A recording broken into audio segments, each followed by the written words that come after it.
Welcome to another episode of Impromptu Who. Hello, Brian. Hello, Colin. How are you? I'm okay.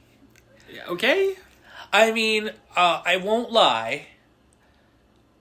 The last two episodes back to back were a bit of a slog for me, as I'm sure they were for you. Yes, which were...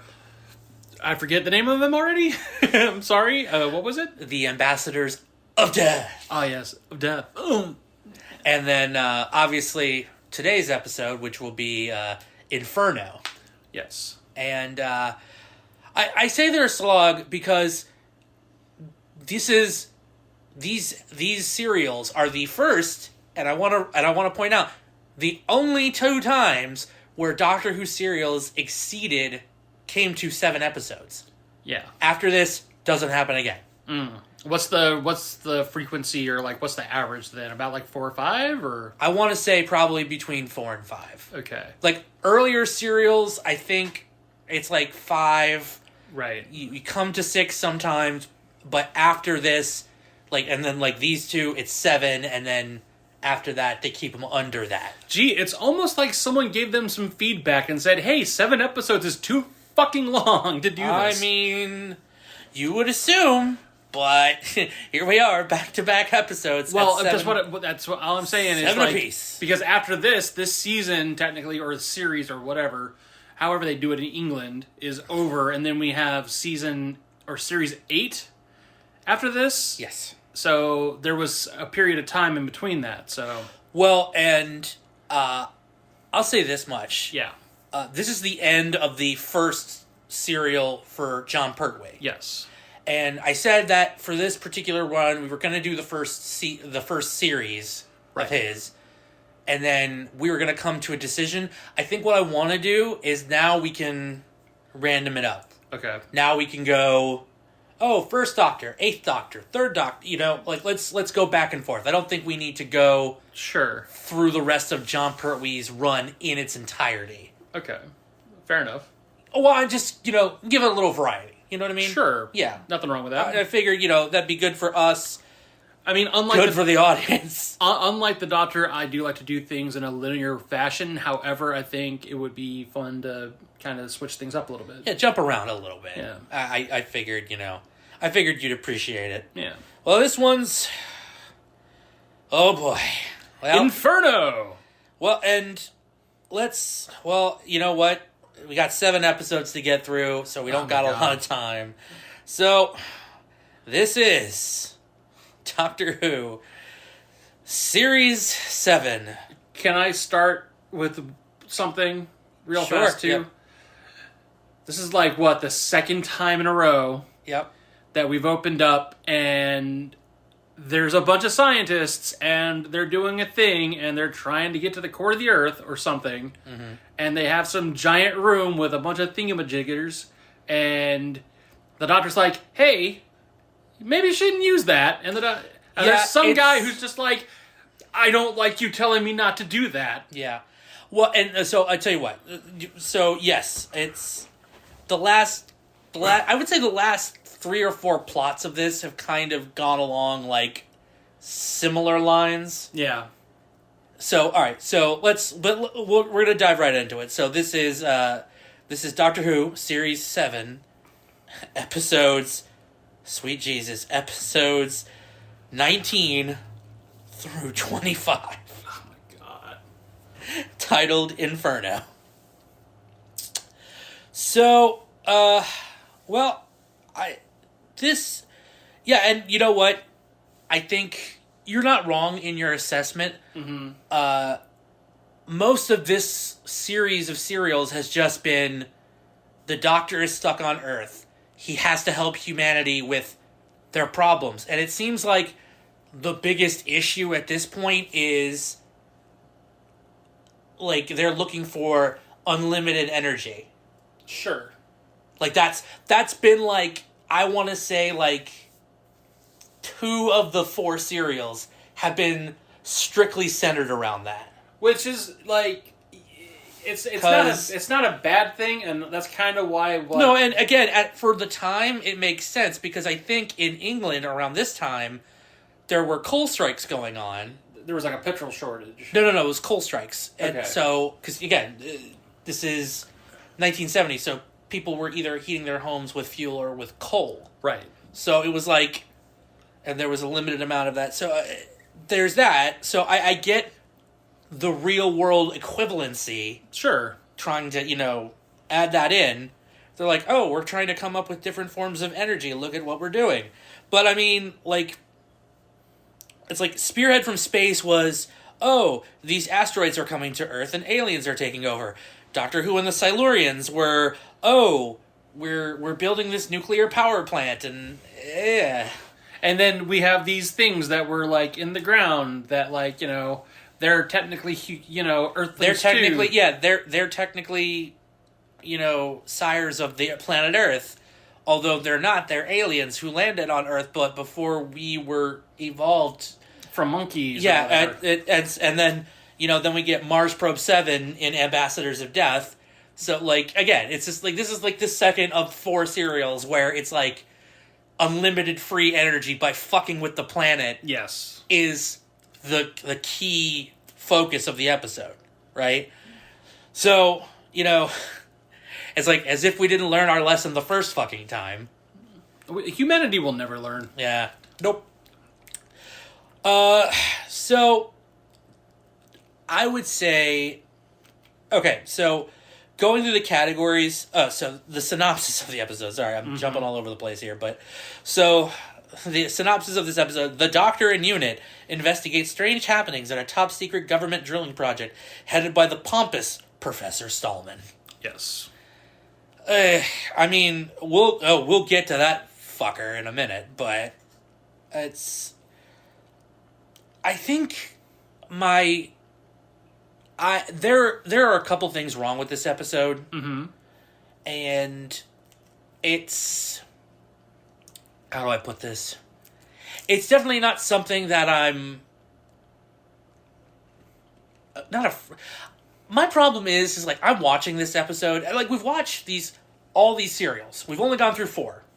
And I remember when we started this, we were all excited. We were like, oh, John Pertwee, he's an undervalued doctor. It's going to be great. He's suave as fuck. Let's get into it.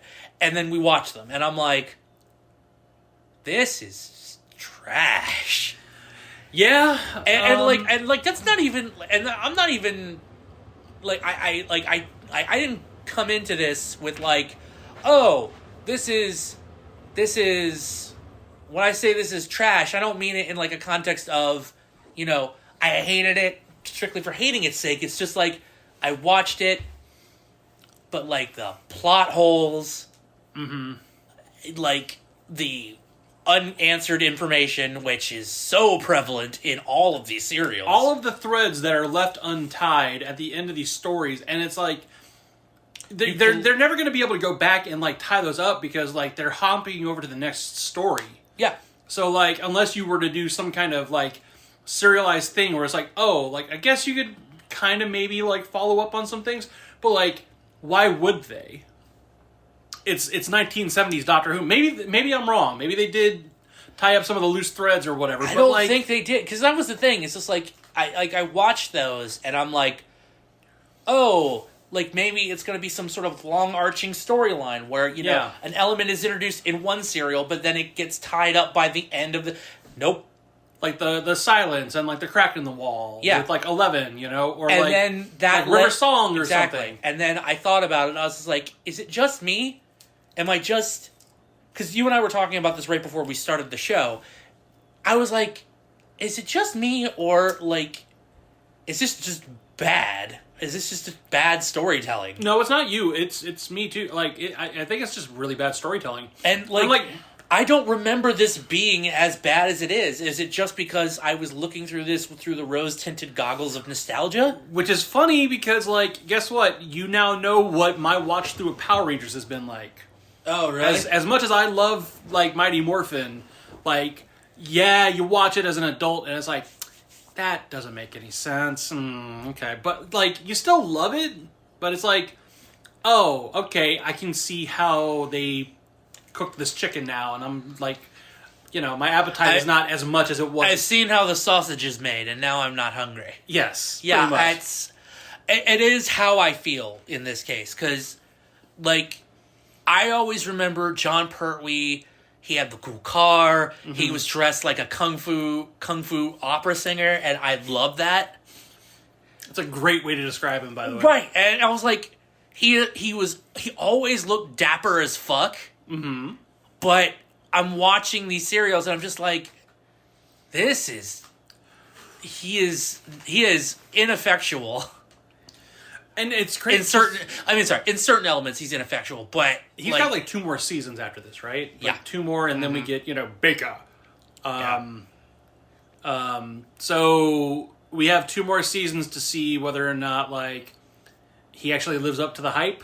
I guess if we were to do that, because I feel like a lot of the things that like I don't know, like I'll give him a little credit because, like, every Doctor, I feel like their first season, they're just figuring stuff out, but by the time that, like, they're ready to leave the show, they've really kind of hit their stride.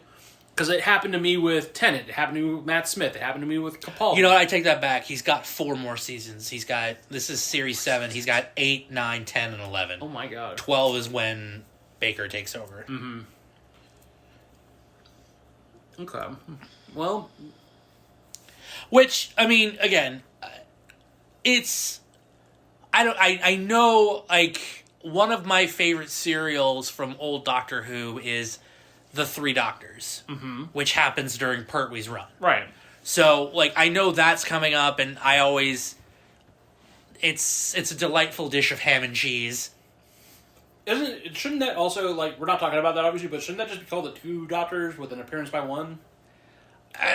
We could go into it, but honestly, it's just not worth it. Fair enough. Okay, so, enough with this preamble. Let's get right into it. Enough. So, you know how I like to amble my pre. Yeah. Well, so with all of our categories, as per usual, we rate from an A to an F.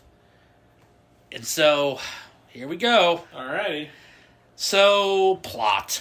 Mm-hmm. I mean, just this...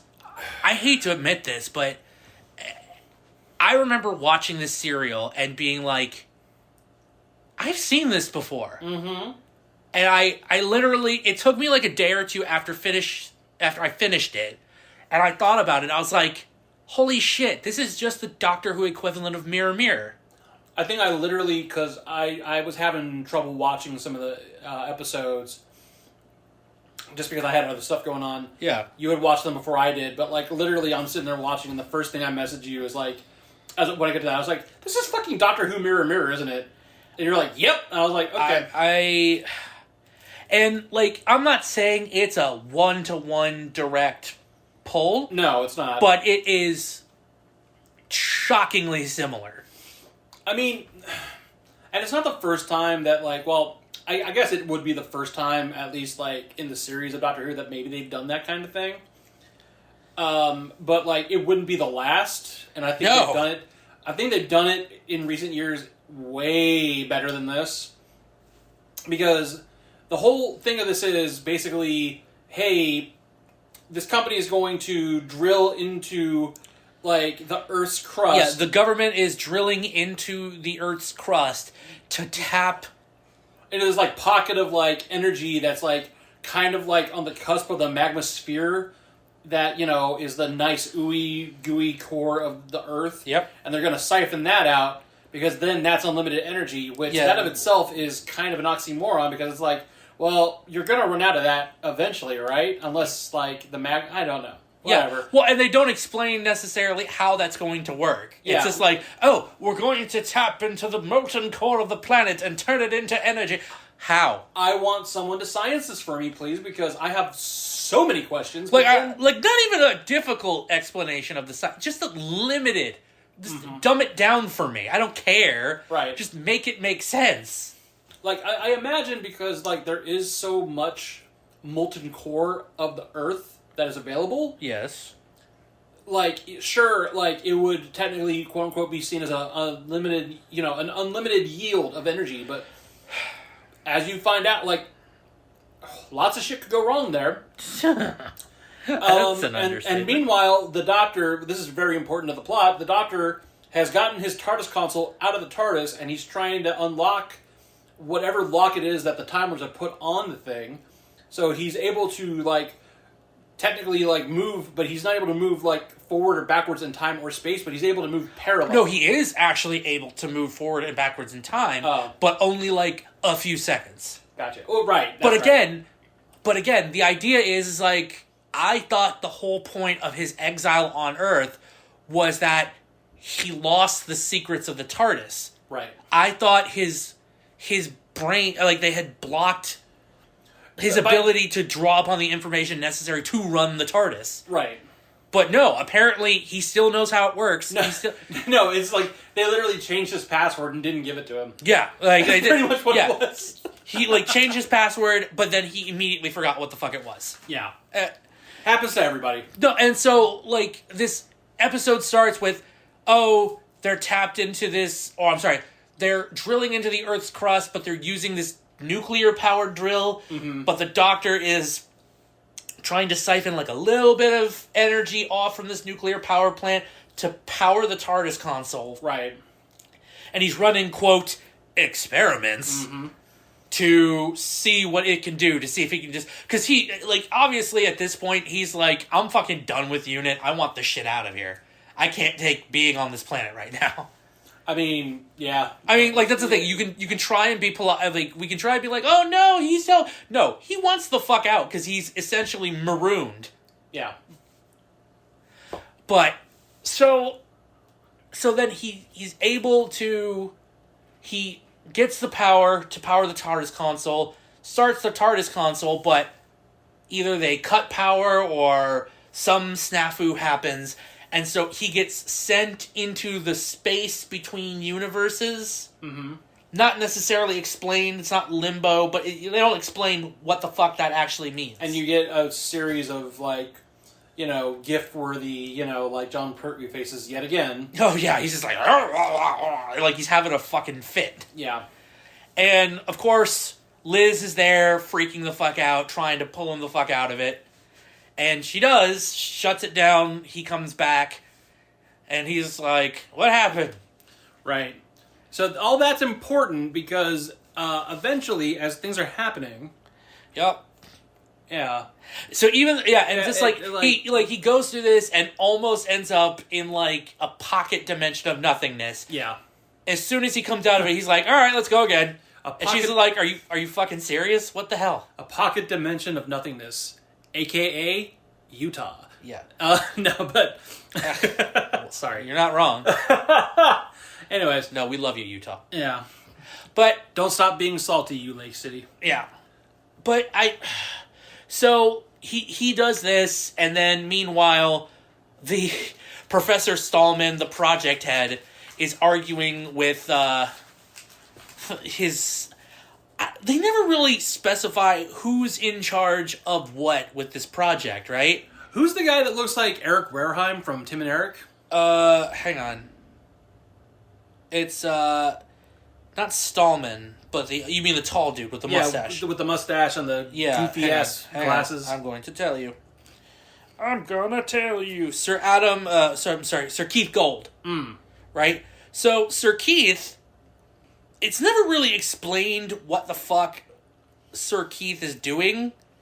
He's like a liaison to the Prime Minister? Right, so one would assume, since he's there representing the government's interest in this project, that, you know, he would be in charge. Right? And that's the thing. Of, like, all the characters who work on this project, he's, like, the only one worried about safety conditions, worried about... Oh, what is this going to do? What, you know?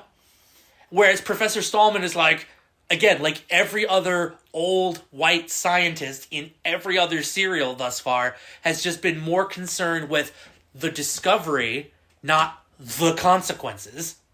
I am so sick and tired of these characters being written like, I don't care what you say, I don't care what the government says, I don't care what the Prime Minister says, I don't care what, you know...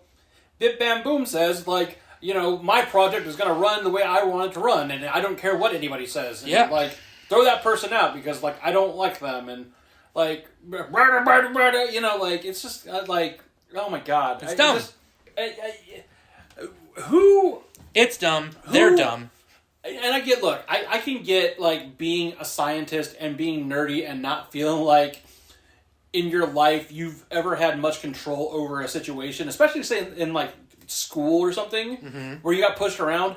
I can get there being some kind of, like, a Napoleon complex in that regard, where, like, oh, I finally have power, so fuck you, you're gonna do what I say. But when you're doing something that's gonna affect this many people's lives... Like, you would think, hey, let's put somebody in charge of this that isn't going to blow up the goddamn planet. Right, you think, oh, I mean, that's the thing. Like, this isn't a, like, this particular, like, Stallman is being, you know, pulled in here to, like, work on, like, the energy portion of things. It's kind of funny, because, like, his name is Stallman, but he looks more like Lenin. Oh god, he does actually kind of. But here's the thing that bothers me, right? So Stallman is in charge of this project to tap into this quote unquote unlimited energy source, which I believe is it's Stallman's gas. Which oh yeah, right? Oh. So you know sexy. Yeah. Which is apparently get a whiff of Stallman's gas. Right. So like, he's in charge of this drilling project, right? Mm-hmm. But he knows absolutely fuck all about drilling. They have to bring somebody in who knows what the fuck they're doing. Right, exactly. And so, like, there are so many issues. So Sir Keith is like, hey, maybe we should bring in somebody who knows what the fuck they're doing. Mm-hmm. And Stallman's like, fucking bring in whoever you want. It doesn't matter. They're going to kowtow to me. I don't fucking care. Bleh. And so Sir Keith brings in this guy. He's so pissy that they're bringing in a specialist. Yeah, because he's like, help them out with... Because he's like, oh, well, that's just going to slow the progress down. Who cares? No one's stopping you. This isn't like, oh, well, we're going to run out of money. That's going to... Like, you're not being told, oh, we're going to be out of money. Your project's going to be cut. It's... No, you're being given carte blanche to drill. There is literally nothing stopping you. There's nothing... Yeah, there's literally nothing here. We literally just want to make sure that we have somebody on site who's basically going to be able to, like, follow OSHA protocol. Yeah, effectively, whatever the English equivalent of OSHA would be. And he's just like, I don't want that. And I'm like, so, oh my god, what a piss baby. Like, yeah, exactly. And so they bring in this drilling expert from the Arabian Peninsula, I believe is what they said. Yeah, he was like on some... So they bring Greg Sutton in. Greg Sutton is his name. So they bring Greg in, and Sir Keith starts showing him around, introducing him to people, and obviously Greg sees Dr. Stallman's assistant Petra, and is like, ooh, hello. Nice change of scenery, I might say. Yes, quite. Mm-hmm. Yeah, and of course he hits on her, he gets shot down, he's just like, alright, well, I guess, whatever, I'll help you with... And of course, in, true Doctor Who fashion, as soon as the expert shows up, something goes wrong. Yep. And... here's the thing that cracks me up. So, they send this named maintenance worker, Harry Slocum, right? They send him in to fix this problem, and obviously, this intake pipe is leaking this green goo. And what's the first thing he does? Does he, like, isolate it and put on protective gear to be able to make sure that it doesn't get on him? Nope! He fixes the problem and inadvertently touches the glue. Oh. Okay. Which immediately turns his skin green. Oh god, I've got acrylic paint on me. Oh no. The horror. Anything but that. Right, so then he, like, runs off and is starting to, like, fucking, I guess, mutate. They don't really explain it. He's turning into a green beast from the X-Men? Yeah, he's essentially turning into, like Wish Hulk. Essentially. I can't think of another way to put it, because like these like people who come into contact with this goo eventually turn into something else, and trust me, we're gonna get to that. I have so many thoughts. But yes, just Slocum just like starts turning green and starts again like turning into like this raging beast, so again like de-evolving, but they don't ever say de-evolving. It's just like, it's so fucking confusing. So then, the doctor comes in and is trying to get some more nuclear power for his fucking thing. And TARDIS console. Yeah, for his TARDIS console. And then it's, what is it? They pull the nuclear power to start working, like to get the drilling going faster. And then that sends the doctor into this pocket parallel universe, whatever. Right. So he's in limbo, and then Liz has to use like a stick to just force the switches down to end the reaction and bring him back. Although, how would you bring him back? You're just cutting the power. That doesn't necessarily recall the TARDIS console, but I guess that's just what we're supposed to assume. I guess, I don't know, if it's anchored to a certain point in time or whatever, I guess a hard reboot will make it so that it's like, oh, this was my last known prime location. I don't know. I'm just coming up with shit as I go along. No, it's anyway. So, obviously So then they start drilling again, and then something goes wrong with the drill, and so Sir Keith, in the name of safety, tries to shut the drilling section down, and Professor Stallman's like, "Why are you doing this?" He's like, "There's a problem. People are going to get hurt. I have to, public safety, that sort of thing. How dare you? How dare you waste my time with safety?" Ugh. So then the controls get jammed with the heat, and suddenly, the doctor is finally able to stop it. And so Sutton and the doctor come up with the option to shut the drill down and shut down the reaction that's causing these issues. And then, and they go check Slocum's body, and then Slocum's just there, and he pops up, and he's green, and he's angry. And that's where we end the first episode. Mm-hmm. And it's just, that's where we end, and I'm just like, oh god, if this is an indication, it's only gonna get worse. Spoiler alert. Spoiler alert. So then, the doctor, we start the episode, we're back with them, Sutton sorts the issue with the coolant, and Professor Stallman is like, the readings are too high, and then he gets pissed off when Petra's like, oh, maybe we should get the doctor, he seemed to know what he was doing. And Stallman's like, how dare you? Ugh. So anyway, they try to calm Wish Hulk down, which, that doesn't work. No. And so, the doctor's like, hey guys, maybe just, not do anything, let me handle this. And then, of course, one random unit soldier just starts sneaking around and just starts pulling their guns out. And eventually, bang, bang, bang, bang, bang, bang. Bang, bang. And then, oh, well, I guess Slocum's dead. I guess we won't know what the fuck happened. Idiots. Proving once again that unit is worthless. Mm-hmm. So, of course, they're worried about this. Oh yeah, they're in this room to bring down the reactivity rate that's powering the drill because it's all out of whack. So they go to this room, but that's where Slocum is, because Slocum wants the radioactivity because it causes more heat, which you'll find out later is a crucial component in this mutation sequence that they have to go through, right? So, okay, fine. So Stallman's calling the doctor, and then that triggers Slocum. I mean, not Slocum. That triggers so many names, and they're all so banal, and I'm getting them mixed up. Yes. Ugh. So, anyway, they try to calm Wish Hulk down. It doesn't work. Wish Hulk gets shot and dies. And then we're just like, oh, well, that sucks. Okay, moving on. That's pretty much what I thought. It's just so then again, after these multiple issues of the nuclear reactor almost going haywire and this suspicious green ooze leaking out of an intake pipe, Sir Keith, again, being the only rational member of this team, is like, hey, maybe we should shut down drilling until we can figure out what the fuck's going on here. Yeah, we don't want a bunch of Ninja Turtles walking around here. Yeah, and then the professor's like, no, fuck you, I'm running this show. It's like, are you though? Are you? It's never really made clear who's actually running the show. If you are, you're doing a very poor job at this. Yeah. That's just my critique. So, anyway.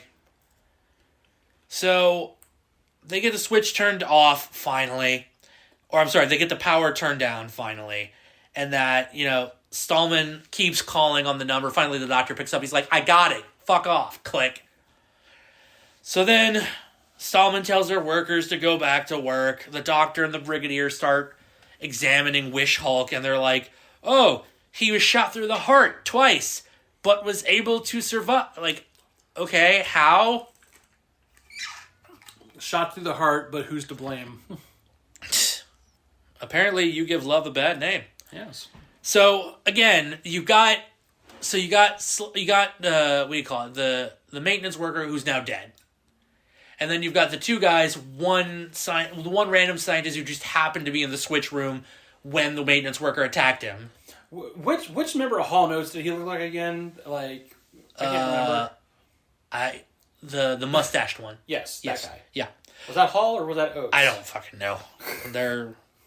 You know the difference? I mean, private eyes are watching you.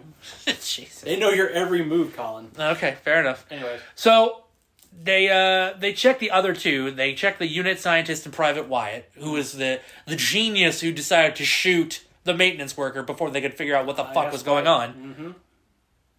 So... shoot first and ask questions later. Yeah, exactly. That's Unit's motto, baby. Mm-hmm. Shoot first, ask questions later. So the doctor and the brigadier climb to the roof trying to figure out what's going on, and they're like, oh, it's some sort of retrogression of the body cells that causes the victim to de-evolve. I'm like, really? Where have I heard that before? It's like you're really just running out of things to do when it comes in contact with some foreign substance. It's just like, oh, it's just going to de-evolve them. That's what we're going with. Different substance, same outcome. Somehow. Yeah. Okay. And the brigadier's has you ever heard of anything like that before? And the doctor's like, once at Krakatoa in 1888. I'm like, yeah, okay. Which that if you don't know about Krakatoa, I'm not going to get into it here, but definitely do a YouTube deep dive on that. The explosion that was so loud that it was heard for hundreds of miles, mm-hmm. and that entire civilization that was around there. So many people went deaf because of that. Yep.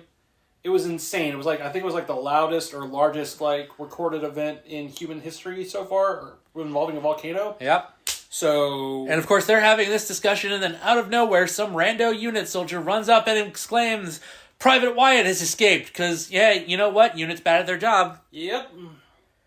And then out of nowhere, Wyatt shows up, and he's running around wielding his gun like a fucking club, and he attacks the doctor, but obviously because he's a fucking gibbering idiot, he swings, misses, and goes ass over tea kettles off the roof.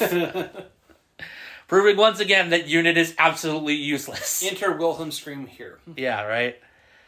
And then obviously, people are running over to help him, and the doctor's like, hey, seriously, don't touch him. Fucking... For the millionth time, he's lava. Don't do that. So, and then, obviously, okay, so that's one of these two guys down, and then lo and behold, the unnamed unit scientist walks out, starting to turn into Wish Hulk as well, and he's just wandering around.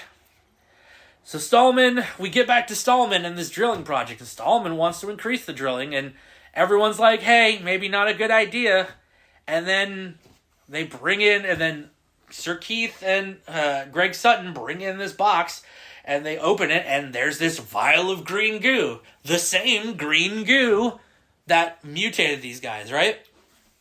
And so they're like, hey, this was found leaking out of one of the pipes, one of our intake pipes. So, maybe we not drill until we figure out what the fuck this is. And Stallman's just like, no, this is fine. You're able to put it in this container. It's just like, well, yeah, we were only able to put it in that container after, every other container we tried putting it in fucking melted. So, I don't know, maybe that's a sign that, we shouldn't expose human beings to it. Yeah. And, of course, Stallman's like, I don't believe it. I'm just going to take this, and it's like, have you analyzed it? It's like, yes, we can't analyze it. It defies analysis. How can something defy analysis? It's like, yes, you don't know certain things, but there's elements you can pick up from this. I would assume if something defies analysis, that's a poor way to put it. There are things that cannot be analyzed due to the nature of their natural state. For instance, this ooze, apparently it's so hot and it's so it's melting everything that you're trying it doesn't to contain cool down, and so you can't put it on a slide and then put it under a microscope because it's going to melt the glass, which is going to melt the microscope, which is going to melt the table. Yeah. So and it's basically too hot, like aliens' blood. Pretty much. Xenomorph blood, sorry. So in order to analyze it, you would need...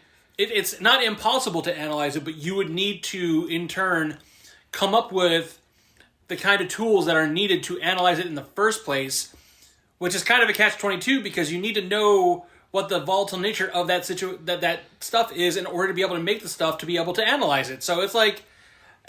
Oh my... Okay, my brain hurts. No, I know, yeah.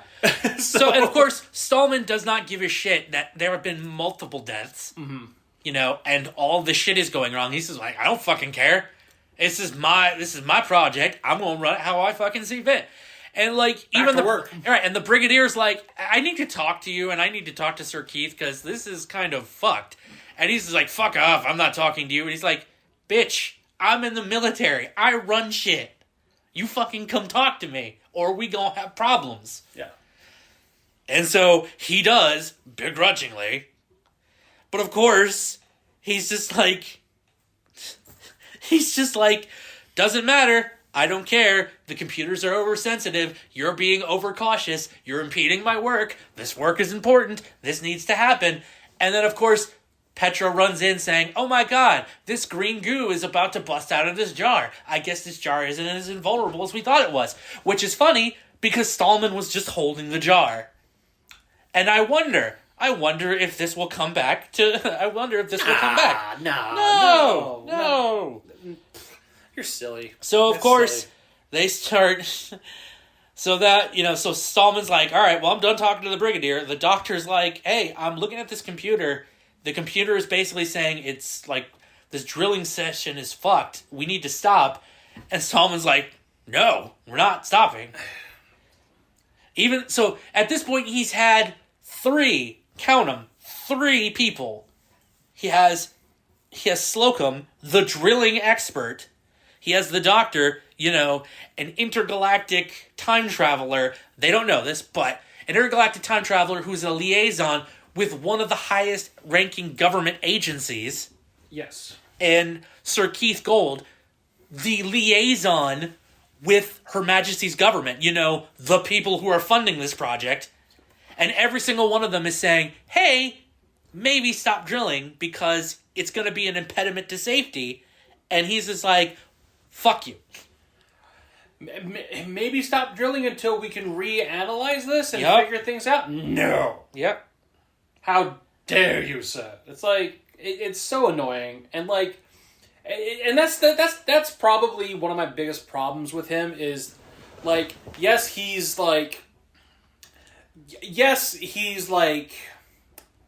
what's the word I'm looking for? He's volatile as a villain. He's, he's stubborn. Uh-huh. But also, he's just, stubbornly boring. And he's just... it's never an element, you never find out why he's so gung-ho about this project. What's his motivation? It's just it's unlimited energy for the entirety of the world. Oh, and yes, this gas that is gonna cause all this is named after me. That can't be his only rationale for being this myopic, this single goal. Did an energy crisis kill his wife or something? What's the...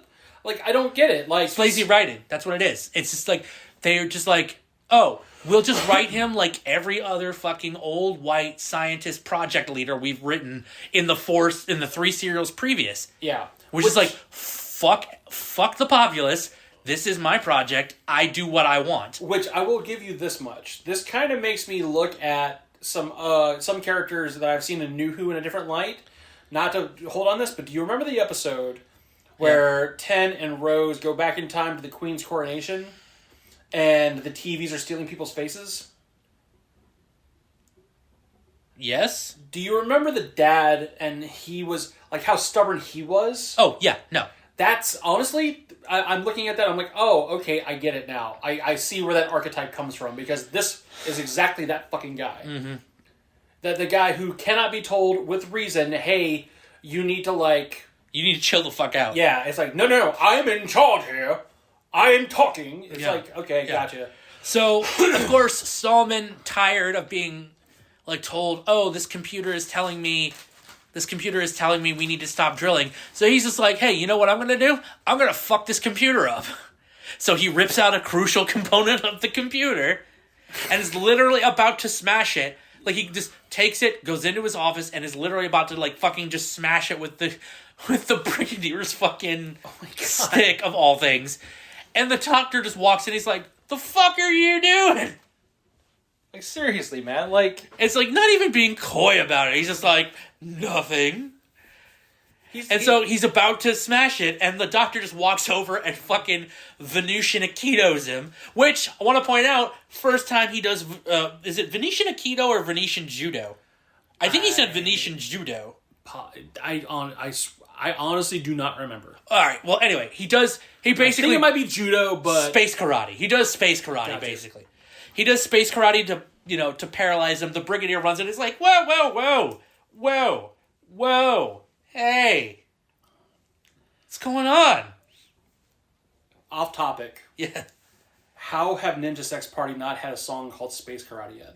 I don't know. Anyways, back to the subject. I mean, they did Atomic Karate. That is true. So, close enough. Anyway, so Brigadier tells him to break it up. Doctor accuses Stallman of fucking the computer up, and he's just like, he's got it in his pocket. And of course, sleight of hand, Stallman doesn't have it. Somehow. ? Nope. Anyway, so the doctor's like, alright, fine, whatever. You're gonna fuck this up, it's on you. Mm-hmm. He leaves, and he goes back to tinker with his TARDIS console. So then he, attempts to do it again, and of course... the doctor's like, oh, I know what happened. It was the nuclear surge that fucked up the TARDIS the last time we did this. I get it now. It's fine. We're good. So, what happens? He starts busying himself with the TARDIS console. Liz leaves to go help, and then she gets attacked by the rando scientist. Mm-hmm. Again. The Green Wereman, dude. Yeah, well, no, yeah. Wish Hulk number 3. Wish Hulk number 3. So, Liz runs, finds out the computer in the laboratory, not the laboratory, the computer in the drilling station is broken, and then the Brigadier's like, why are you here? She's like, well, I went to go get some readings, and the doctor sent me. It's like, oh, the doctor sent you. Yeah, I think he was sending you because he was trying to get you to leave. And she's just like, shit. She runs back, and of course, as she runs back, he's already got the TARDIS console running, and then, out of nowhere, it dematerializes, and off he and Bessie go. Yep. That's episode 2, and then episode 3. Liz tries to bring the doctor back, but hey, it's no-go. It's actually happened. So she just assumes, oh, he's gone. He's off in the aether. Whatever. Bye. So, Liz and Brigadier return to the base, and the Brigadier orders Stallman to reconnect the power and explain why, but he's like, no, fuck you. He's siphoning off too much power. It's impeding my drilling project. Sir Keith's like, hey, you know what, dude? I'm kind of tired of your shit. I'm going to the fucking government, and I'm getting this fucking project shut down. Okay? Yeah. I'm done with you. It's like, I'm done dealing with your fucking sass. And the professor's like, you know what? Fine, do it. I dare you. I fucking dare you. And it's just like, well, Sir Keith isn't scared by that, so he's just like, well, this is problematic.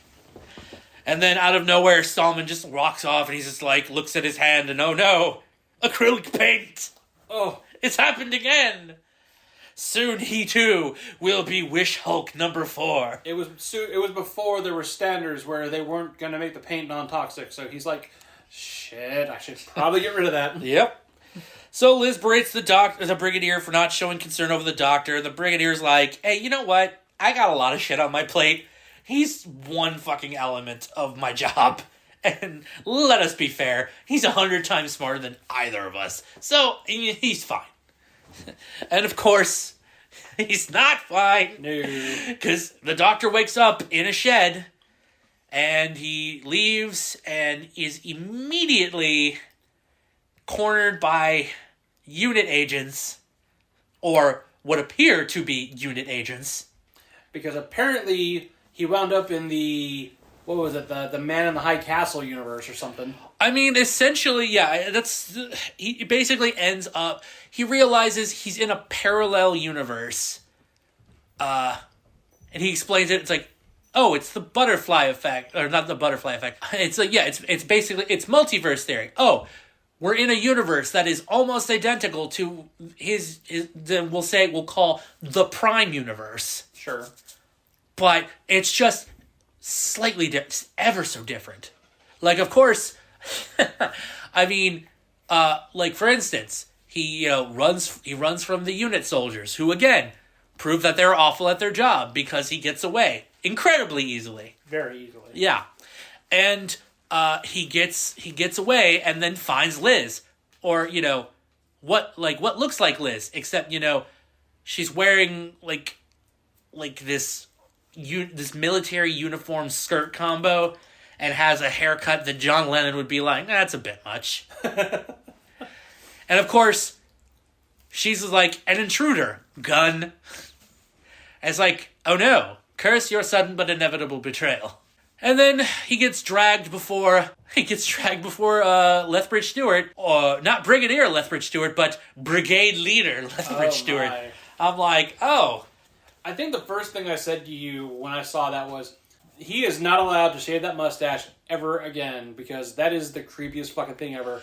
I was digging the whole, I hate to admit it, he had a very Snake Plissken vibe going. Yes. But I wish they either would have given him, like, a full beard.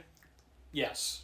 Or 5 o'clock shadow even, Yeah. Like, something like that made him like that, like, because he had like a scar and an eye patch. That was cool. But then clean shaven, nah. Like, I get it, he's in the military. Obviously, you can't do like over the top facial hair. So I get why they went clean shaven. It didn't work. Is all we're saying, So of course they find the doctor and they're just like, yeah, you're a spy. We gonna shoot you. He's like, no. And this shit goes back and forth. For the entire episode. Like, they're just like, you're a spy. He's like, no, I'm not. They're like, what were you doing? He's like, I'm trying to fix your problem because you done fucked up and you're going to be in trouble if you don't fix it. And they're like, you're a spy. He's like, no, I'm not. It's just back and forth of him explaining he's not a spy, them saying he is, even though he's like giving them reason to understand that he's not. Because he comes up with shit that no one else would know. Not even the best spy in existence. Hercule Poirot couldn't come up with this shit. Yeah. I mean, he wasn't a spy. But, again, it's just like, they're like, how does he know these things? He's like, I'm from another dimension in which I know you all. That's how I know. And they're like, well, he's correct. Which, I mean, again, not necessarily a... What would your response be to that? I mean, skepticism, sure. Yeah. But if they kept coming up with the goods as consistently as he was, then I'd be like, oh, no. Okay, maybe he's right. Maybe I'm not just having an acid flashback. Okay. Yeah, no. Shit. Right on. Yeah. Okay, cool. Where were you from again? Yeah. Wait, what? Like, okay, they spelled Berenstain with an A there? That's weird. Ugh. Anyway, so Brigade Leader takes him to see Stallman in this universe, which, hey, spoiler alert, Stallman's still a dick. Stallman's still infected with whatever this shit is. Mm-hmm. And so apparently in this parallel universe, they're much further along in the drilling process. Like, they're only a mere 3 hours and 20 minutes away from tapping through the Earth's crust and getting to that sweet, sweet Stallman gas. Yes. Right? So, of course, he's like, hey, you're going to have a lot of problems there if you do that, so, like, maybe don't? And they're like, well, nope, it's happening. Sorry, not going to do it. So, not gonna do it? Yeah. So, of course, you know, he tries to convince people that, you know, he's drawing attention to the broken computer, which was broken in his dimension. He knows it's broken in this dimension, because, again, the universes are so similar, yet slightly different. He's like, you know what? I bet Dr. Stallman has broken this computer, and they're just like, yeah, well, the computer's broken, but why would he break it? It's his project. Fucking, are you stupid or something? And they're just like, yeah, so we're going to take you back to the cells. And then they're like, okay, so you're going to be executed. Like, he's like, well, what about a trial? He's like, well, the brigade leader's like, well, this is your trial. So it's like, you know, because, you know, it's the Republic Act or whatever of 1943. He's like, and then the doctor realizes, like, wait, you're not a republic, you're a monarchy. He's like, no, we killed the royal family, they dead. It's like, oh. The doctor did not see that coming. Nope. And he was just like, oh, they're lovely people. I'm like, no, they're not, they're lizard people. I mean, no, they're lovely. They're lovely lizard people. Yes. Anyway. So, obviously, they're like, well, doctor's like, well, get me Sir Keith. Sir Keith is going to know what's going on here. And they're like, what do you know about Sir Keith? He's like, Sir Keith is the only rational person in this whole fucking place. He's like, well, Sir Keith died in a car accident 24 hours ago. Seems kind of odd that you would want to see him. Like, no. We literally just said the reason why he wanted to see him. He's the only rational person here. Yeah. Anyway, so they tell him he's dead. The doctor's like, well, I mean, the computer's broken. Can, like, somebody... It's just like Sutton, like, suddenly, like, this universe's version of Sutton runs in. He's like, the drill head's not getting pressure or oil or some drill-related issue. Some MacGuffin bullshit is happening. Some MacGuffin bullshit happens, and he's telling Stallman to shut the drilling down. Stallman says no. And so he's just like, well, fuck it. It's just like, I'm genuinely just like, at this point, I'm already worn out. Same. Right, because it's just like, again, it's just... So, we can surmise basically what winds up happening. Yeah, so smoke and green goo are pouring out of the drill head after shit happens. The brigade leader's freaking the fuck out. The scientists are running away, but the brigade leader's like, get back to your post or I'm going to execute all of you. Yep. Try me, bitch. I mean, literally, he's like, I will shoot every last one of you fucks. Yeah, and so would I be jumping ahead to say, yeah, that basically in this universe, so the basic plot contrivance here, or the basic like reason why this plot is set up like this, is to be like, hey, we're gonna show you what happens if the doctor doesn't stop this. I mean, yeah. So basically, like, he's like, hey, look, I can tell you exactly what's wrong. I'm just going to fix your computer. And they're like, don't fix our computer. You're a spy. He's like, I'm not. I'm literally trying to save you fucking assholes.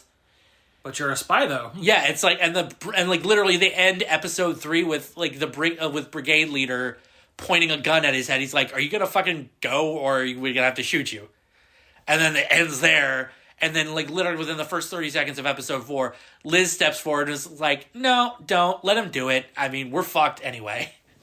I mean, she's just assuming, well, it's like, hey, if he fucks up, we'll shoot him right here. No big deal. Yeah. So, he fixes the computer, and lo and behold, shit's fucked. You don't say. Who knew? Who could have seen this coming? So, of course, Stallman is pissed off that the computer has been reactivated, and the doctor is telling them not to keep doing the drilling. And, like, Sutton and surprisingly, evil Liz is like, hey, he's kind of been right about everything thus far. Maybe we should listen to him. It's like, oh, it's logic in a universe driven by order. One would assume, hey, this might work in our favor. Nope. Still stupid white man. Still same stupid old white man with stupid old white man problems. Yep. It's fucking Napoleon complex. So, of course, Sutton and Director Stallman start arguing about safety procedures because, again, Sir Keith's dead at this point, so there's nobody around to do that.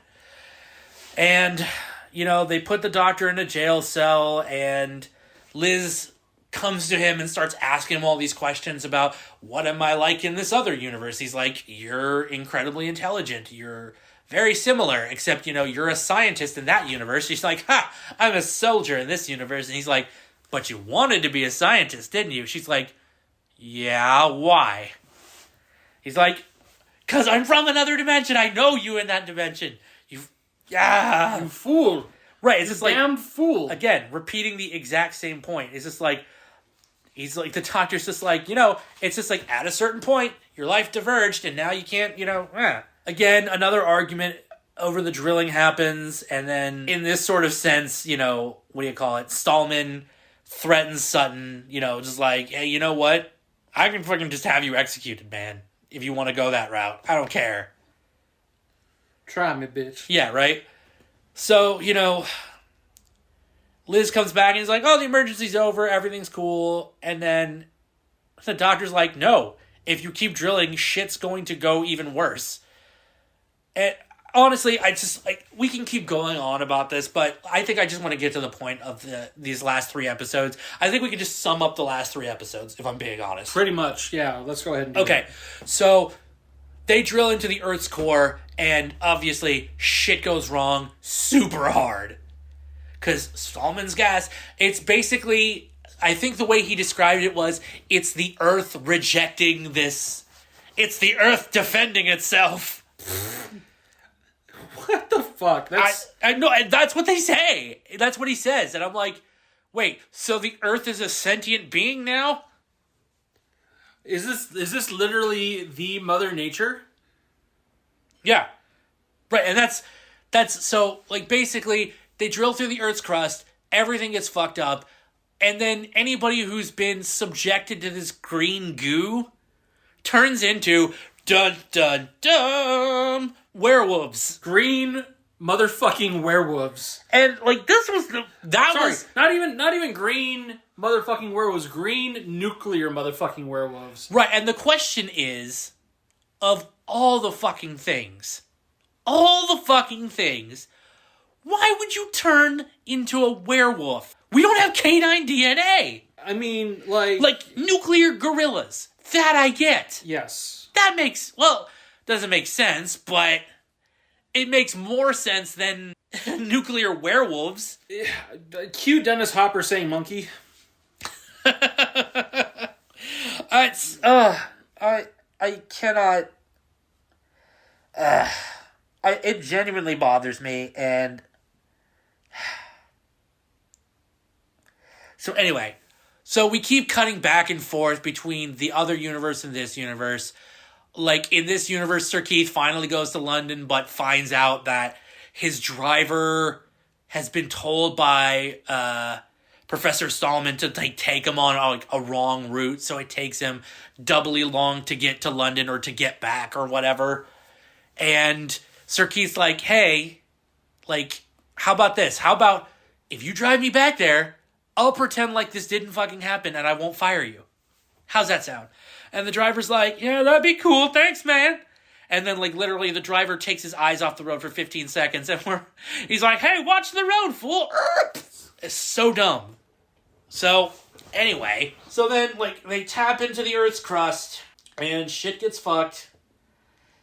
All the technicians run. The brigade leader tries to stop him. Obviously doesn't work. And then Stallman had sealed himself into the drill room to make sure that, like, penetration 0 actually happens. And then as soon as he leaves, he's a fucking nuclear werewolf. Oh my god. And I just, yeah. Ugh. And it's just like, it's not even like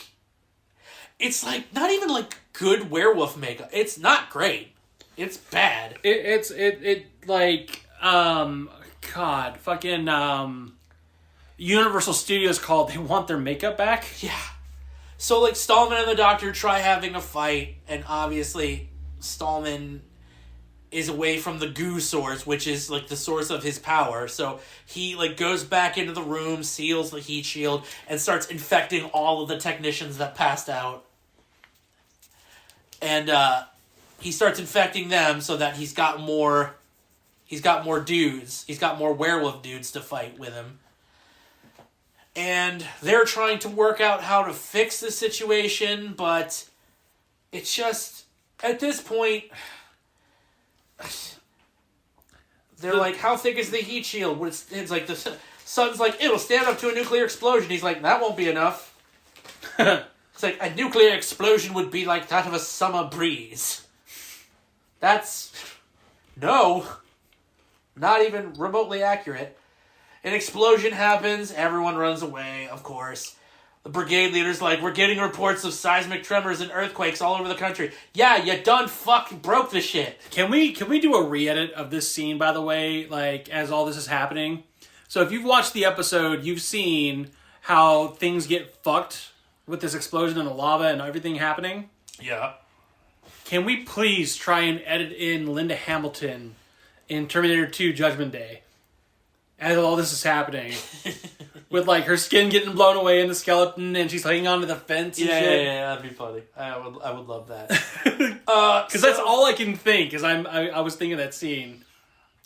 So obviously you get more of the fucking werewolf guys. The Brigadier tries to shoot it. It doesn't work. Yeah. And the Doctor's like, no, stop, don't. And of course his warnings go unheeded. And finally he just gets annoyed and picks up a fire extinguisher and blasts it. And it drops dead. It can't stand the cold. Yeah. But again, how does that make sense? I'm not... Look. Again, they don't explain it. And they never do. I am not going to waste precious brain meats trying to, like, parse some kind of, like, reason why that works. Yeah. It just, okay, it just works. It just works. Fine. I'll accept that as truth and move on. Yeah, fine. Fuck it. I don't care. So, obviously, evil Liz is like, oh, so we've done fuck the planet. Yeah. It's like, so what are we going to do? The Doctor's like, nothing. Nothing. There is nothing you can do. You're all dead. Literally tried to fucking warn you. It's like, I literally tried to stop this from happening, and you kept telling me, oh, you're a spy. Oh, you were gonna fuck us. I'm like, no, you done fucked yourselves. Mm-hmm. And he's like, I mean, like, at this point, the only thing that I can do is get back on my ship and get the fuck out of here. And the brigade leader's like, oh, you have a ship. And then he's like, well, I do, but, like, I don't have power. If I don't have power, I can't fucking get out of here. So then the rest of, like, episode 5 and 6 is like, oh, we've got to get power to the Doctor's ship. Uh-huh. And so, somehow, through blasting all these werewolf men with either fire extinguishers or, like, coolant from the drill head, they, like, blast them and keep them at bay. Which is funny, because, like, one blast of a fire extinguisher killed one of them, but, like, you get this coolant pipe that's, like, 100 times the size, blowing out way more coolant. But yet, those guys are like, no! Like, swatting it away like it's a bee. Ew! Ew! And it's only slowing them down, and then, like, fucking, like, have we gotten to the point where Stallman is like, hey, open up. It's me. What's up? It's your boy. No. We've already gotten past that point. Gotcha. Yeah. I apologize if I didn't realize that. It's all melding together. This all just kind of happens, like, so fast, but also at, like, a glacier's pace. Yeah. No, I know. So, then, like, this asinine love plot between Petra and this dimension's version of Greg and Petra. They're just like, I love you, Petra. We'll get out of here. We can do whatever we want. And just like, don't you remember, like, the world's fucked. You're not going to be able to get out of here. You're going to be alive for, like, a day or two. More likely hours than days, but whatever. Yeah. So then, of course, you know, the brigade leader and evil Liz get to the TARDIS console, and the Doctor's like, look, he's like, well, how are we supposed to fly in this thing? This is no ship. You lied to us. We're going to kill you now. And he's just like, if I have to give you some form of demonstration, fine. But understand, like, I've only got, like, a little bit of power. This is literally going to drain the batteries entirely. So then, I'm going to do it, but you have to understand that you're going to have to give me power at this point if you even want to have a hope of getting out of here. So he does. He puts the TARDIS forward in time, like 15, 20 seconds. Mm-hmm. And they're like, oh, it actually works. Shit. Okay, let's do, like, they're on board. Even though the Doctor is very clear, he's like, no, you all are stuck here. You can't come with me. But here's one of my biggest pet peeves with this episode. He's like, oh, no, if you go through, you can't come through this dimensional barrier. It will have horrific consequences for, you know, it will cause a interdimensional paradox or whatever on the other side, right? Except, the same would be true of the Doctor the second he came through to this universe. Right? I mean, would there be a version of the Doctor that's existing in this universe, or no? No, what I'm saying is like his argument for why he can't take them is that by taking them through a dimensional barrier and putting them in the other dimension, that would cause a dimensional paradox that would rip the fabric of the universe, that dimension apart, right? Sure. That's his argument. Well, if that's true, the case would be the same for this universe. I.e., the second he entered their universe, he should have caused some sort of dimensional vortex or dimensional tear or whatever that would have obliterated that universe. So, yeah, okay. I think it's just, I don't want to bring you back to my universe because you're all fucking assholes. But he doesn't want to, but I don't think the writers wanted to write him like that. Like, they wrote some pseudo-science bullshit explanation, which in of itself doesn't make sense if you take more than 5 minutes to think about it.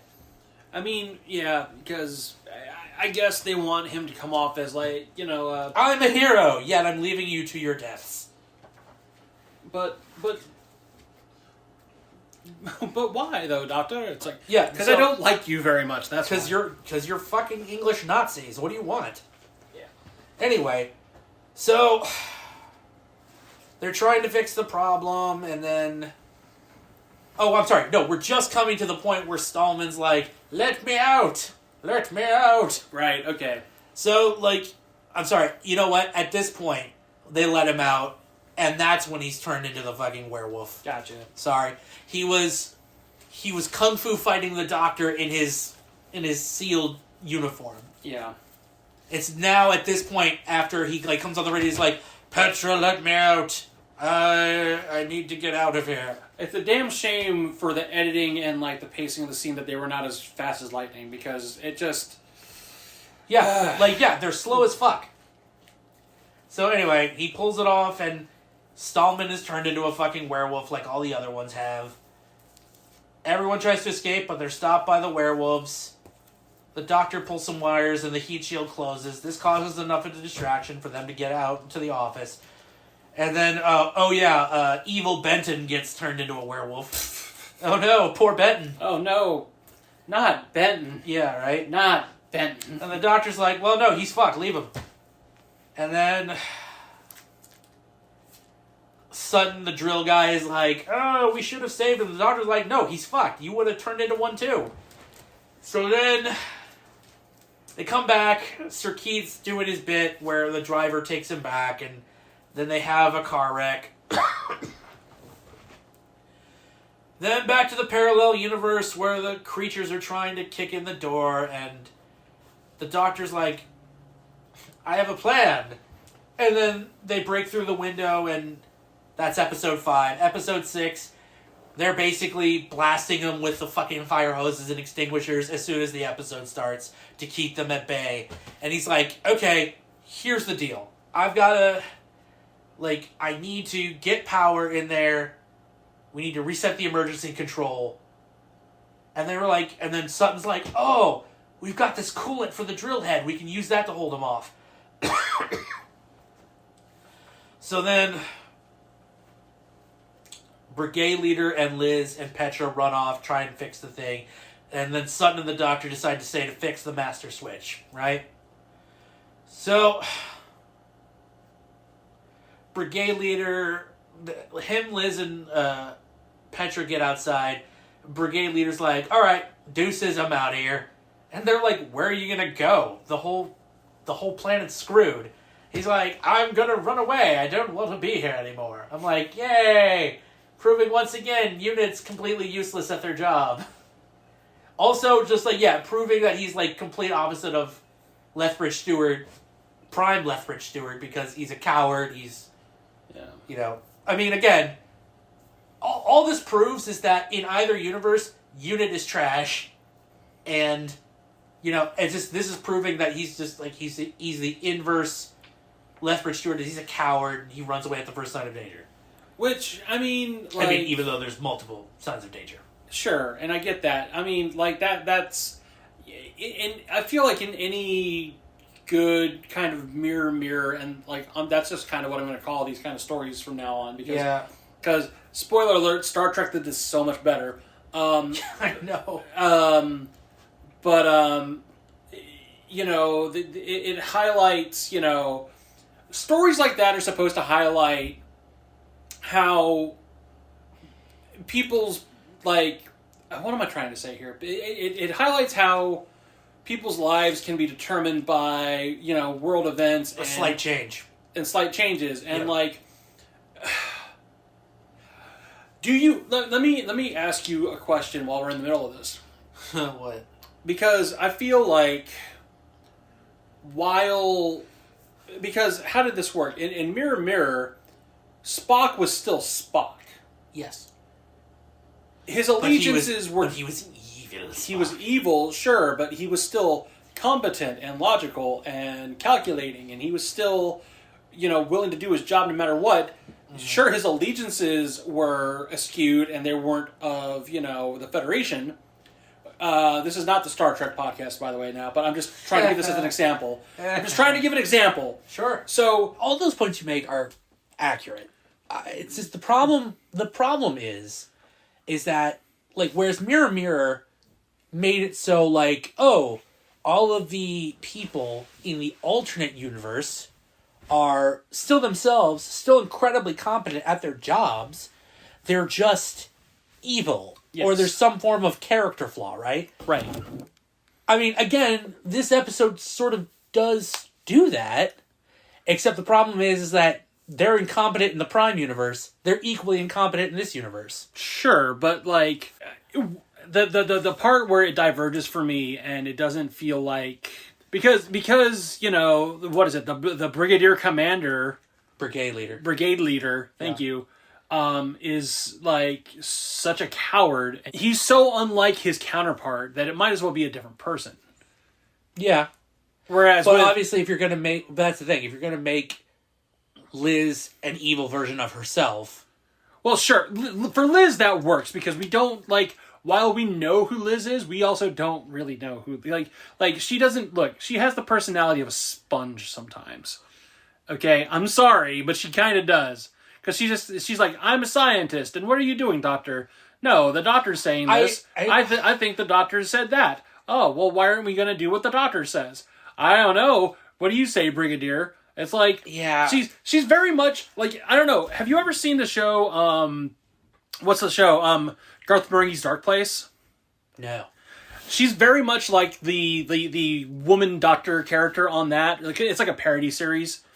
And highly recommend you watch it sometime. It was on Channel 4. Fucking hilarious. Mm-hmm. But, like, she's very much, like, kind of what that show was parodying with that kind of archetype, where she's the woman, and she's around, and she's there to do what the men are saying, and, like, she doesn't really have much... Like, she does have a personality, but, like, whatever personality she's being given, it's almost like, well, you know, hey, I give you an inch, you might take a mile, so let's make sure you're not too interesting.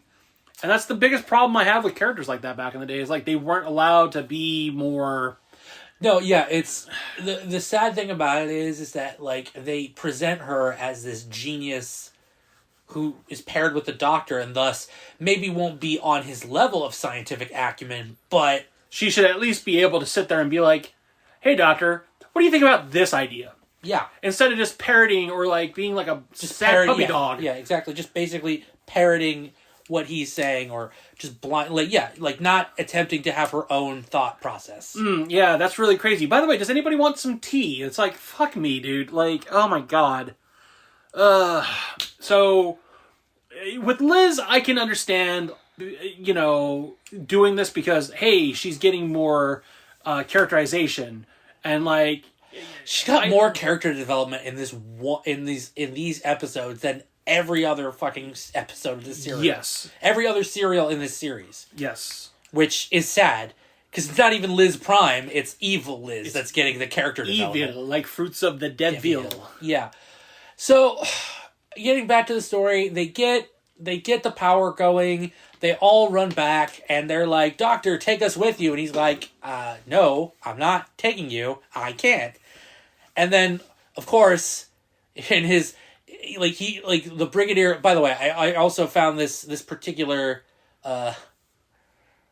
continuity flaw hilarious. Brigadier empties his gun on one of the werewolf creatures. Right. It drops.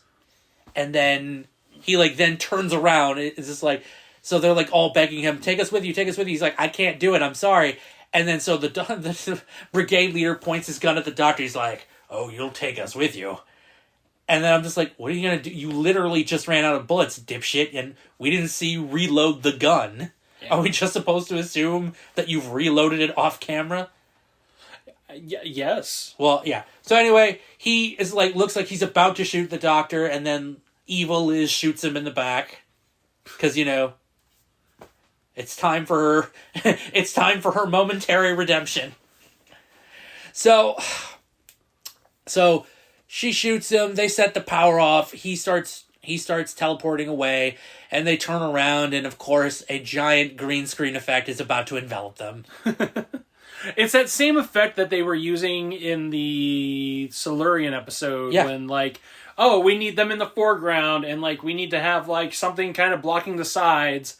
And then in the foreground, we're going to have that kind of zoom in so that oh my god, look at this reveal. And this time, instead of a giant dinosaur, which was fucking awesome, by the way, this time it's just liquid hot magma. Yeah. So, and, cool. Yeah. So he gets back to the Prime universe. Everyone freaks out. Liz is happy because Doctor has returned. The Amazon Prime universe. Yeah, but then, he arrives, but then immediately goes into a coma. Because God knows we have to stretch this out to a 7th episode. I mean, as soon as that happened, you see him come back, he arrives, but then, immediately... I'm just like, are you fucking kidding me? Son of a bitch! Son of a bitch! This doesn't need to be a 7th episode. Anyway, so, he's in a coma for, the first 10 minutes of this episode. Stallman's still doing the drilling, and, basically, same shit happens. They try to penetrate the Earth's crust, but the doctor comes out of his coma and is like, and Sir Keith's alive. Hey, Sir Keith's alive. It turns out they just got into a fender bender, and Sir Keith, broke his arm or something, so he's just in a cast. Yeah. So he's like, yeah, you know what? They said we can stop this program, so, we're just about to go do that. So they go and they try. Unfortunately, Stallman's like, no, and he runs in and he mutates into another fucking werewolf. And at this point, let's just get to the point. They avert the crisis. Yeah. Greg and Petro go off into the sunset. The Brigadier has his mustache back, so everyone's happy. Thank God. Yeah. Sir Keith shuts the program down. They stop drilling. They fill in the hole. And Sir Keith graciously gives the Doctor enough nuclear energy to power the TARDIS for one more attempt. And so he's literally, at the end of the episode, he's literally powering up the TARDIS console to start doing his final attempt. And Liz and the Brigadier show up and they're like, wait, you're actually going to do this? After everything that you told us, everything that happened, you're going to try and do it again. He's like, yeah, that's how much I hate being here. I mean, he doesn't say that, but he's like, imagine You've been transported into a universe where the Nazis won, and you almost died there multiple times over. Yet, and you know that if you warp out of this existence, you could end up being in a place that's even worse. Or you could warp back into that world post the lava inception. Right? Sure. But yet you're like, I so prefer that outcome to staying here one more goddamn minute. I'm just like, fuck. It's like, is it really that bad? Who knows? Anyway, so he tries and he teleported himself into a rubbish bin. Oh no. And he's kind of given the Brigadier a dressing down. Yeah, he tells the Brigadier off for hey, you know what? I'm kind of pissed off at you that you put me in this position. I think you're a piece of shit. He doesn't say these words, but that's the general gist of how he does that. He basically reads him the riot act in the most British way possible. Yep. And then immediately fucks up, transports himself into a fucking skip, and then walks back into the room. He's like, hey, buddy. Hey, buddy. Hey, I didn't mean any of that. I'm sorry, baby. I didn't mean any of that. Could you help me get this out of the dump and back over to the headquarters? Yeah. The Brigadier's like, yeah, I guess. You had to deal with fucking English Nazis. I'll give you a pass. Ugh. But only this time. Only this time, although it happens hundreds of more times. Yes. All right. So that was the plot of Inferno. And Jesus Christ. Okay, so here's where I'm going to go with this. So this is going to be quick fire because we've already gone way longer with that description. We're already at an hour 22. But again, it was 7 episodes we had to get through. It was a lot. It was a lot. Okay. So, plot. F. It's awful. It's awful. It's awful. There's other sci-fi that's done this before. It's much more skillfully. Yeah, it's awful. It's a dreadful rehash of ideas we've seen before. And here's what boggles my mind. I was researching this episode, and this episode scores 8 out of 10. 8.5. Every single episode is rated on IMDb at an 8 or better. And I literally, I'm like, did we watch the same episode? You gotta go, Dad. I wouldn't give, this is probably my least favorite of these serials. I completely agree. And that's fucked because all of these serials have been bad. There's never been one outright great serial of these 4. Do we just not like John Pertwee's Doctor? It's not the Doctor that I hate. It's just that everybody else he deals with is a fucking incompetent. And it's just you're dealing with... it's the same plot over and over again. You're dealing with old white people who don't want to listen to your bullshit, even though you are an equally old white person telling them, hey, this could be a problem. Let me tell you why. That's the thing. It never changes. It never deviates. It never expands. It's the same plot, just repackaged in 4 different settings. And it one of the things I'm recognizing too is because we were talking about this. I don't think that the whole serialized 25, 27 minute, however long it is, episodes for Doctor Who, it just doesn't work for me, homie. It just does. And I'm sure that there are some classic stories out there. Don't get me wrong. There are some absolute banger classics. Yeah. But I am so used to a self-contained 60-minute episode. Show me what the problem is. Show me what the problem is. Show me how he's going to figure it out. And if you're going to have to spread it into another episode, make it worth it. Yeah, I'm totally cool with 2-parters. That's fine. But, just when we're doing the equivalent of, Titanic for the same plot over and over again, how many hours did we just spend watching Doctor Who? 3. This season. I want to say... At least 12. Hang on. Actually, I can tell you.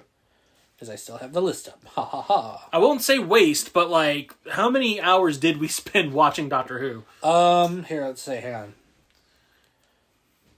1, 2, 3, 4, 5. We'll cut this part out. 6, 7, 8, 9, 10, 11, 12. 12 and a half hours. I figured. 12 and a half hours we spent watching this season. And this was 4 stories, 4 total stories, right? Yes. Because again, modern Who has a concept of telling stories that sort of arc over a season and have a like overarching element to them, right? Yes. Like Bad Wolf in the first Doctor Who reboot season. Yes. Season the 7. the crack with Matt Smith's first season. Yes. Right? That wasn't the overall, that was like the overall driving point of the season, but it wasn't, it's in every episode of that season. It was just something that like... It's the one element that unifies the season together. Yes. Which, great. This is not that. This is hey, we can't come up with a different kind of story to save our lives. Like it just honestly, it kind of blows my mind, and like I give this a double F for this plot, and like double F. And I kind of want to give an F to this season because like, how do you not come up with different types of story for that long a period of time? I just don't get it. But I don't know. Anyways, I really don't know. Let's move on to the next voting criteria. Okay, so yeah, you know what? I'm with you. We're gonna give this plot our first ever double F. Double F. Double F. Which stands for fucking fuck. Fucking fuck. Characters. No. Okay, here's my thing. For the reasons we discussed earlier, I'll give this a C. Not because, I would say strictly on the strength of Evil Liz getting more character development in this one serial than she has in the entire series. Yeah. And again, that's just getting a C. So that's passable at best. Right? Because that's the thing. Every other character, useless. Stallman's a dick, but he's not even an interesting dick. He's that same repackaged, old entitled scientist who's myopically more concerned with their scientific discovery than they are with the health and safety of not only their counterparts themselves, but the human race as an entirety. Like, that's the thing. It's the same villain all the way through. Yes. Which is incredible. I don't understand how they thought that was a good idea. But anyway. So, C, for characters, C, strictly on the strength of Evil Liz. Yes. Okay. Special effects. It's trash. It's a D. It's a D for me, too. It's a D. I mean, again, like, I think the only laughable element was just, like, that fucking green screen effect at the end. Yeah. They're like, oh no! We're about to be overtaken by Oh no, look at this National Geographic footage that we've superimposed over this green screen. Like, and it's like... Or BBC footage, I don't know. No, that's essentially what it was. It was just, as Nat Geo footage just superimposed over a green screen, and they had to make it look like, oh no, we're about to be enveloped in lava. Yeah. We're about to be Pompeii'd. Oh, God. No, that comes later. Yeah, that comes later, and that's a much better story. I would much rather have been reviewing that. What? All right. What did you think of the werewolf costumes? Oh, they're awful. They're dumb. Bad. It's dumb. It's dumb. It's stupid. It's dumb. It's dumb. It's dumb. Why are they like? Are they? Why are they werewolves? They never explained it. Why are they green because the ooze itself is green, or they aren't even green? They're like brown gray. Yeah. They're not, like, specific. Like, if they were green, then I would get, oh, they're radioactive. Sure. You know? Like, I mean, like, at the beginning, when they started going that route, they were just painted green. And they were, like, made to look a little feral. That made sense.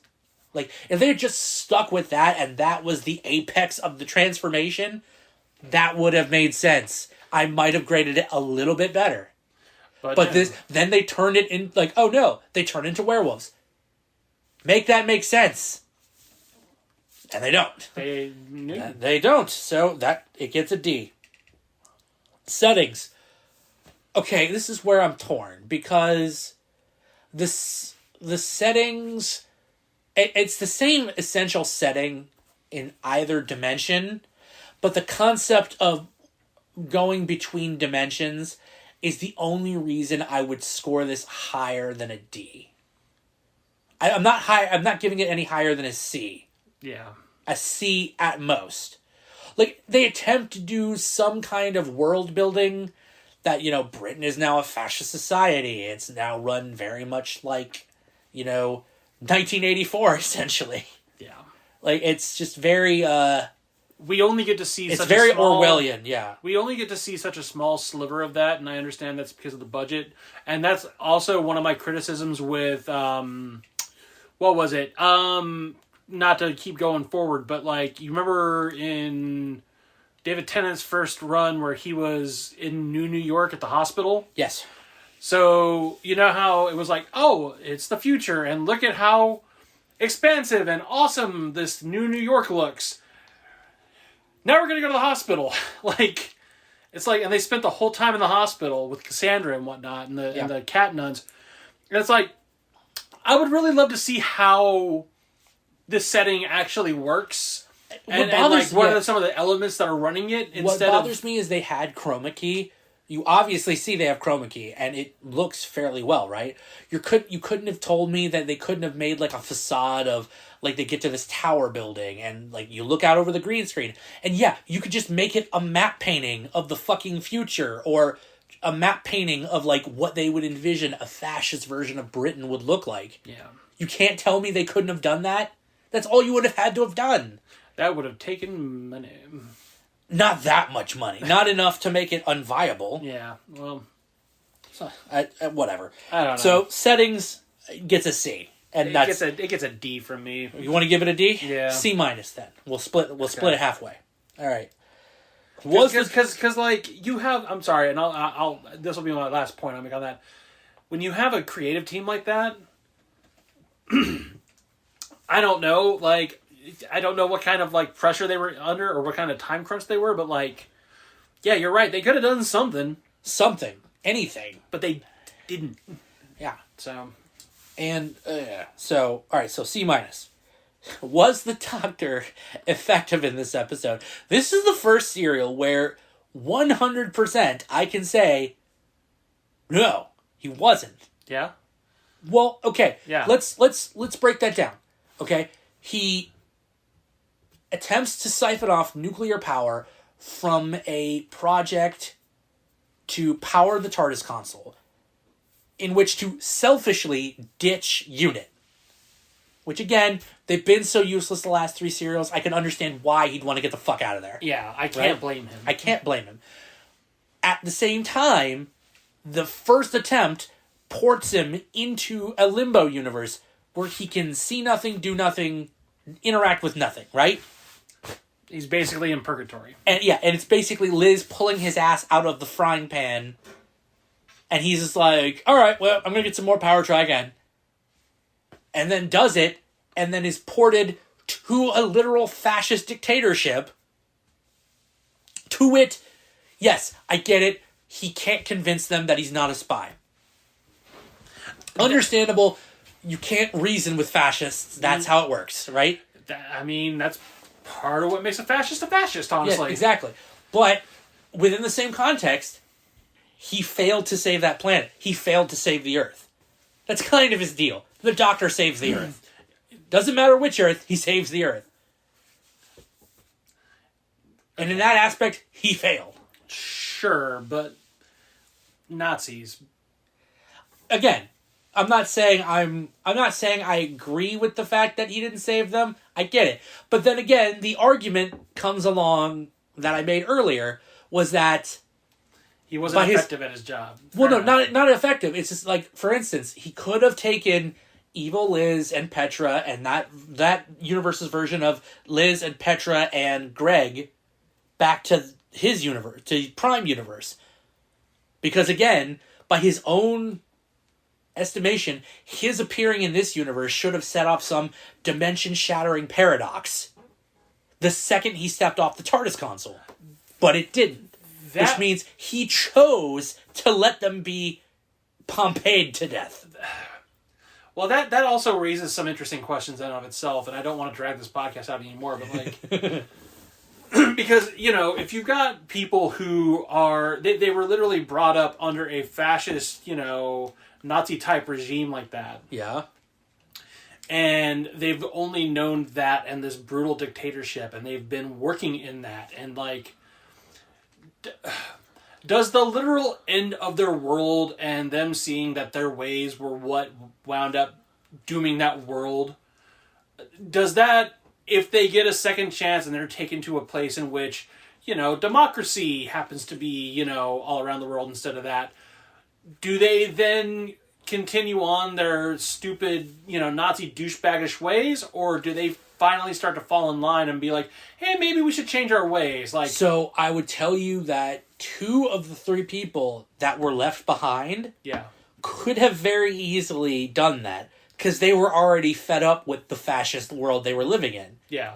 Your evil Liz was like the one exception of, you'd have to try a little bit harder to get her on side. Yeah. But even she was starting to like... I guess what I'm trying to ask is, how hard would it be to deprogram evil Liz?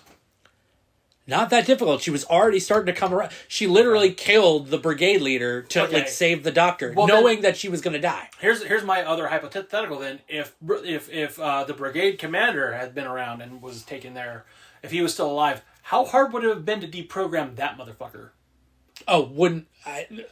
Because we're going off of the assumption that wouldn't have happened, because it wouldn't have happened. It wouldn't have happened. He would have probably tried to make a play to fucking take over UNIT. I wonder if there's a comic book version of this where the Brigadier just knocks that motherfucker out. Oh, I'd love it if they because that would be so cool. Like, I'm just imagining like a Captain America just sock across the fucking jaw, or something. Like they just start talking and it's like, you son of a bitch. Like, so yeah. Anyways, so I get that. So the doctor. Sorry, I'm just trying to make this episode more interesting. No, because how cool would that have been? I would buy that comic. Hell yeah, I would buy that. Yeah. So Doctor was not effective in this episode. So this is the first time we're giving him an F. He's F. F. F is for fucked. That's gadgets. Stupid. First time he uses the sonic screwdriver, and what does he use it for? To open the garage door. Because it's a door handle. Sure. That's what he calls it. Sure. Yeah, let's just go with that. It's a fucking sonic screwdriver. Come on, let's not... Yeah. Technobabble. If there isn't, it's what? Like the microprocessor, like... It's literally just... It's all mining terminology. Mining terminology and computer technology terminology that we basically already... We use every day here, so it doesn't sound as like futuristic computer, you know, again, bullshit. It's unfortunate sign of the times that, you know, we've evolved leagues beyond that in terms of technology, but... I know I mentioned this to you, by the way, since we're talking about like sciencey, like technobabble bullshit too.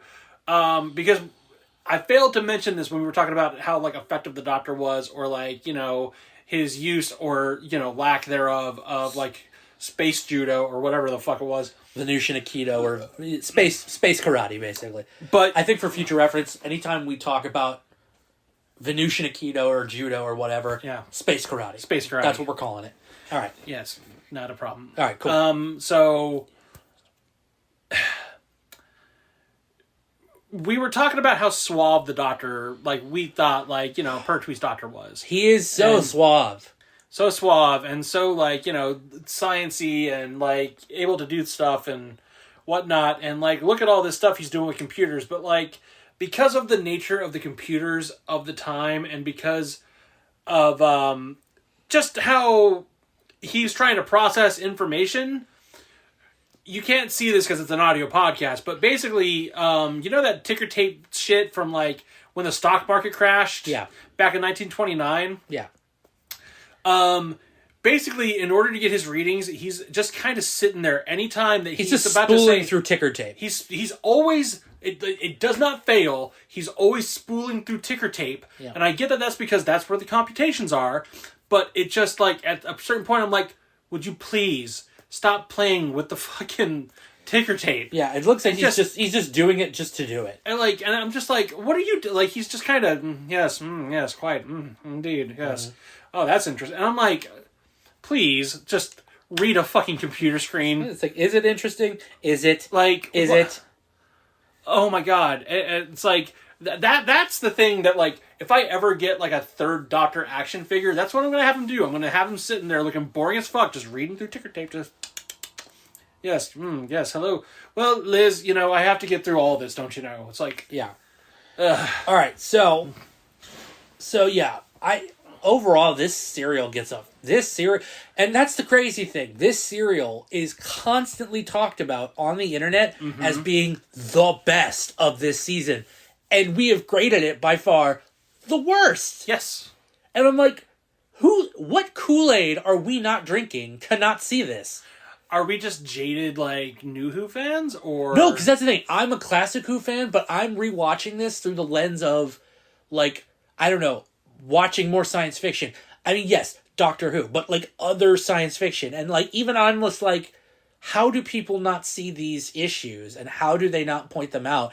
And how is their score still so objectively high that you can still claim that, oh, this is a masterpiece. This is the best episode, like the best serial of this series. I'm like, no, it is objectively the worst. And we've just spent an hour and a half explaining why. It drives me crazy. But you know what's not? The fact that we are moving on. Yes. And so here's what we're gonna do. We're gonna be pure about this. We're gonna leave it up to fate, Brian. Okay. In my hand, I have the Doctor Who randomizer. Okay. And so what I'm going to do is I'm going to hit choose a story, and what we're gonna do is that's the next episode we're gonna review. And obviously, if we come off of something that we've already reviewed, then we will do it again. Okay. Well, here we go. Are you ready? Do we get one mulligan if we really don't want to do it? Let's get. I'll tell you what. I'll allow one mulligan. Okay, one mulligan. One mulligan. Here we go. Here we go, baby. All right. Big money, big money, big money. No whammies, no whammies, no whammies.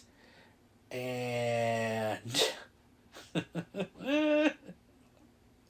All right, congratulations. Our next Doctor Who story is going to be The Massacre. 4 25-minute episodes starring William Hartnell as the first Doctor. Oh no, not Hartnell again. All right, you want to take your mulligan? Can we try one more mulligan? Yeah, let's try. No, here's just the one. Here's your mulligan. Okay, you ready? Let's try it. Here we go. Big money, big money, big money. No whammies, no whammies. You lucked out, motherfucker. Okay. For our next episode, we will be reviewing the Matt Smith episode, Hide. Yes! Awesome. Alright. So if you're a fan of New Who, good news. This isn't going to be another 7-episode slog. I just couldn't do a black and white episode. I just couldn't. I'm sorry. You gotta jump around. You gotta have a little variety. Yes. Okay. So that's what we're gonna do, Brian. We're gonna do...